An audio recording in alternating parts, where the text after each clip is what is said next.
Materi kali ini kita akan membahas tentang asuhan keperawatan jiwa dengan masalah psikososial. Kasus yang pertama yang kita bahas adalah kecemasan. Kecemasan adalah ketegangan, rasa tidak aman, dan kekhawatiran yang timbul karena dirasakan terjadi sesuatu yang tidak menyenangkan, tetapi sumbernya sebagian besar tidak ketahui dan berasal dari dalam diri. Respon kecemasan ada adaptif, ada maladaptif. Mulai dari antisipasi, ringan, sedang, berat, dan panik, sebuah tingkat kecemasan yang paling tinggi. Tanda-tanda kecemasan seperti pada semua sistem tubuh, pada kardiovaskulernya, pada pernafasannya, pada neuromuskulernya, hingga pada respon emosinya. Penata laksanaannya, upaya meningkatkan kekebalan terhadap stres, ada terapi psikofarmaka, ada terapi somatik, dan ada psikoterapi dan terapi psikoreligius. Diagnosa keperawatan yang sering terjadi pada masalah kecemasan adalah penyelesaian atau kecemasan itu sendiri, pola nafas tidak efektif, coping tidak efektif, kemudian ketakutan, inkontinensia, kemudian nutrisi kurang, dan lain sebagainya. Intervensi yang dipakai untuk melakukan atau mengatasi masalah kecemasan antara lain adalah apabila ansietasnya adalah ringan, kaji gerakan tidak tenang, perhatikan tanda peningkatan ansietasnya, bantu klien menyalurkan energi secara konstruktif, gunakan obat bila perlu, dorong pemecahan masalah, berikan informasi akurat dan faktualnya, sadari penggunaan mekanisme pertahanan diri, bantu dalam mengidentifikasi keterampilan coping yang berhasil, pertahankan cara yang tenang dan tidak terburu, ajarkan latihan dan teknik relaksasi. Jika ansietasnya sedang, pertahankan sikap tidak tergesa-gesa, tenang bila berurusan dengan klien. Bicara dengan sikap tenang, tegas, dan meyakinkan. Gunakan kalimat yang pendek dan sederhana. Hindari menjadi cemas, marah, dan melawan. Dengarkan klien. Berikan kontak fisik dengan menyentuh lengan dan tangan klien. Anjurkan klien menggunakan teknik relaksasi. Ajak klien untuk menggunakan perasaannya, mengungkapkan perasaannya. Bantu klien mengenali dan mengenali ansietas. Jika ansietas berat, isolasi klien dalam lingkungan yang aman dan tenang. Biarkan perawatan dan kontak sering sampai konstan. Berikan obat-obatan klien melakukan hal untuk dirinya sendiri. Observasi adanya tanda peningkatan agitasi. Jangan menyentuh klien tanpa permisi. Yakinkan klien bahwa dia aman. Kaji keamanan dalam lingkungan sekitarnya. Kemudian jika panik, tetap bersama klien. Minta bantuan. Jika mungkin hilangkan beberapa stresor fisik dan psikologis dari lingkungan. Bicara dengan tenang. Sikap meyakinkan.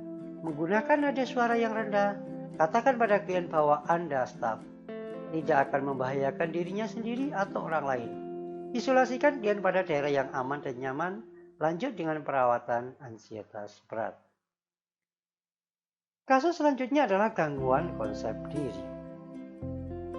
Konsep diri adalah sebuah ide, pikiran, kepercayaan, dan pendirian yang diketahui individu tentang dirinya dan mempengaruhi individu dalam berhubungan dengan orang lain. Tanda-tanda individu yang memiliki konsep diri yang positif adalah yakin akan kemampuan dalam mengatasi masalah, merasa setara dengan orang lain, menyadari bahwa setiap orang mempunyai berbagai perasaan dan keinginan, serta perilaku yang tidak seharusnya disetujui oleh masyarakat. Mampu memperbaiki karena dia sanggup mengungkapkan aspek-aspek kepribadian, tidak disenangi dan berusaha mengubahnya. Ciri konsep diri yang negatif, peka terhadap kritik, responsif sekali terhadap pujian, cenderung bersikap hiperkritis, cenderung merasa tidak disenangi oleh orang lain, bersikap pesimistis terhadap kompetisi. Rentang respon konsep diri mulai dari aktualisasi diri, konsep diri positif, harga diri rendah, kacauan identitas, dan depersonalisasi. Konsep diri ada citra diri, body image, ada ideal diri, ada peran, ada identitas diri, dan ada harga diri. Masalah keperawatan yang terjadi pada gangguan konsep diri adalah gangguan citra tubuh, yang tentu ditandai dengan menolak melihat, menyentuh bagian tubuh yang berubah, tidak menerima perubahan tubuh, menolak penjelasan perubahan tubuh, persepsi negatif pada tubuh, preokupasi dengan bagian tubuh yang hilang, mengungkapkan keputusasaan, mengungkapkan ketakutan. Kemudian kalau kita lihat tanda dan gangguan daripada ideal diri itu mengungkapkan keputusan akibat penyakitnya, mengungkapkan keinginan yang terlalu tinggi. Jika terjadi gangguan peran, itu tandanya adalah mengingkari ketidakmampuan menjalankan peran, ketidakpuasan dengan peran, kegagalan menjalankan peran yang baru, ketegangan menjadi peran yang baru, kurang tanggung jawab, apatis, bosan, jenuh, dan putus asa. Ideal diri yang tidak realistis jika ada sebuah perasaan malu terhadap diri sendiri, rasa bersalah terhadap diri sendiri, merendahkan, gangguan hubungan sosial seperti menarik diri, percaya diri kurang, mencederai diri. Maka diagnosa keperawatannya adalah gangguan konsep diri atau harga diri rendah. Kemudian harga diri rendah berhubungan dengan gangguan citra tubuh, juga keputusasaan, juga ada perubahan penampilan peran berhubungan dengan harga diri rendah. Intervensinya adalah fokus pada tingkat penilaian kognitif pada kehidupan yang terdiri dari persepsi, keyakinan, dan kepribadian. Kesadaran akan emosi dan perasaannya juga penting.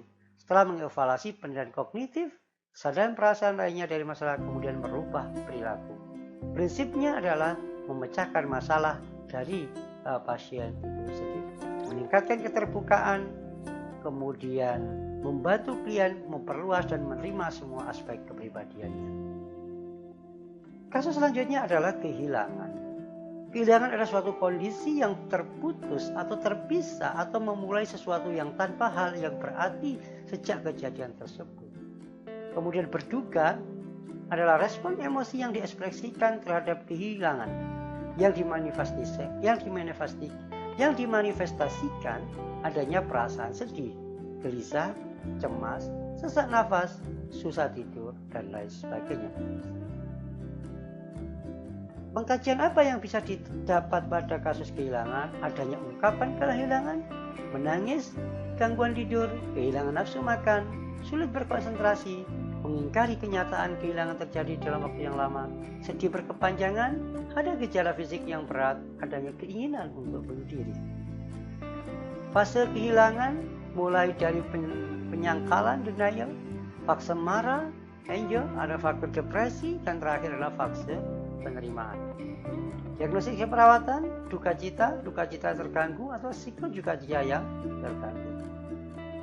Intervensi keperawatan yang bisa dilakukan adalah kaji persepsi klien dan makna kehilangan. Izinkan penyangkalan yang adaptif. Dorong atau bantu klien mendapatkan atau menerima dukungan. Dorong klien untuk mengkaji pola coping pada situasi kehilangan. Dorong klien untuk meninjau kekuatan dan kemampuan personal. Dorong klien untuk merawat dirinya sendiri. Tawarkan makanan kepada klien tanpa memaksa untuk makan.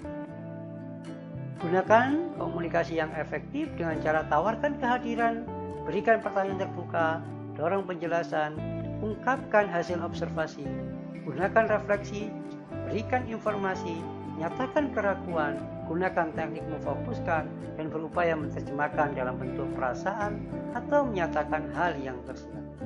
Bina hubungan dan pertahankan keterampilan interpersonal seperti kehadiran yang penuh perhatian, menghormati proses berduka klien, menghormati klien, personal klien, menunjukkan sikap dapat dipercaya, inventori diri secara periodik akan sikap dan masalah yang berhubungan dengan kehilangan.